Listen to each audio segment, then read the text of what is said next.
बागड़ में कंवर केसराजी शक्ति का उदय। एक उजली भोर देव शक्ति का स्वागत करती मारवाड़ की धरती शाटिका गांव। इसी गांव का एक 20 वर्षीय जाट युवक मक्का नैन, जिसे आप रेवड़ लेकर खेतों की ओर जाते हुए देख रहे हो, ये दिन भर खेतों में रेवड़ चराकर शाम को वापस जब घर लौटता तो अपने रेवड़ को गांव के समीप बने एक बाड़े में रात भर के लिए रहने को छोड़ देता और वहीं एक चारपाई थी, उस पर यह रात को आकर सो जाता और इसके साथ एक ऊंट भी था। घर जाता तो माता उसे बड़े प्यार से खाना खिलाती। खाओ बेटा, ये घर का खाना स्वाद है। खाने के तुरंत बाद एक संत शाटिका में नागदेव की पूजा करता था। उसके पूजा कार्य में हाथ बटाने चला जाता था और फिर लौटकर अपने भेड़ों के बाड़े में आकर वह सो जाता था। एक शाम मक्का खाना खाकर संत जी के पास जाने लगा तो उसकी माता ने कहा, बेटा संत जी तो भगवान को प्यारे हुए।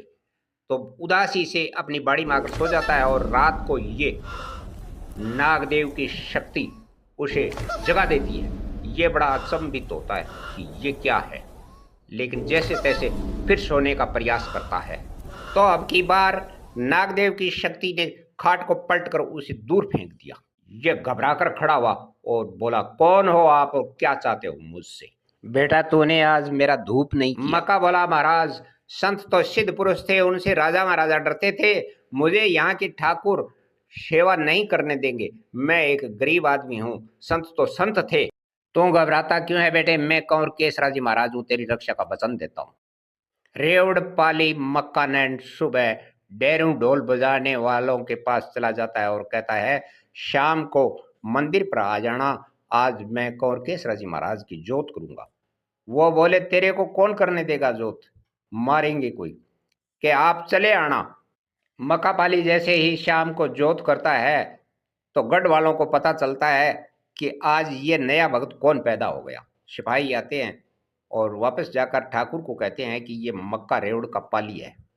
सिपाहियों के साथ ठाकुर साहब आकर बोले, अरे मक्का, तेरे को किसने कहा जोत करने के लिए? तो मक्का बोला, कंवर केसराजी महाराज ने। अच्छा, तेरी बातें देवों से होने लगी है, इतना सिद्ध भगत है तू, देखते हैं तेरी परीक्षा लेते हैं। सिपाहियों को आदेश देते हैं कि लोहे की छड़ गर्म करो और इसके हाथों में पकड़ाओ। अगर ये नंगे हाथों इस छड़ को ठंडा कर देगा तो मानेंगे कि ये कंवर केसराजी का भगत है, नहीं तो इसे जेल में ठोक देंगे। तो जैसे ही गर्म लोहे की छड़ मक्का जी के हाथों में आती है तो ढोल बजाने वालों को कहता है कि बाजे बजाते रहना जब तक मैं इस छड़ी को ठंडा न कर दूं। भगत मक्के को आई उमंग को देखकर और छड़ी को ठंडा होता देखकर ठाकुर साहब और सिपाही तो वापस अपने गढ़ को चले गए और मक्का जी उस दिन से सिद्ध भगत कहलाए, जो यहाँ किकरिया धाम पर आकर कंवर केसराजी महाराज की धाम की स्थापना की। बोलो कंवर केसराजी महाराज की जय हो। अगर वीडियो अच्छा लगा हो तो लाइक जरूर करें, चैनल पर पहली बार आए तो सब्सक्राइब भी करें और अपने दोस्तों को शेयर भी करें, ताकि कंवर केसराजी की इस प्रशंसा का ज़्यादा से ज़्यादा प्रसारण हो सके। और कमेंट लिखें कि आप कहाँ से हो।